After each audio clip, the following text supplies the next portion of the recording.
Natasha Rizky luncurkan buku barunya Kamu Tidak Istimewa. Mengetahui mantan istrinya merilis buku baru, Desta memberikan semangat kepada Natasha Rizky. Tak hanya itu, Desta mempromosikan buku mantan istrinya kepada netizen.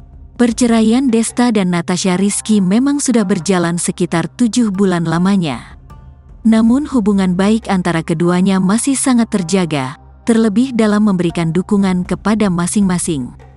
Melansir Instagram @desta80s, Rabu, tanggal 31 Januari tahun 2024, Desta tampak memberikan dukungannya kepada Natasha Rizky.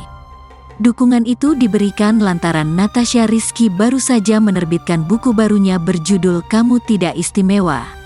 Setelah vakum dari dunia seni peran, Natasha Rizky memang diketahui mulai menulis buku. Dukungan Desta untuk Natasha Rizky itu pun diberikan terang-terangan dalam unggahan video Instagram.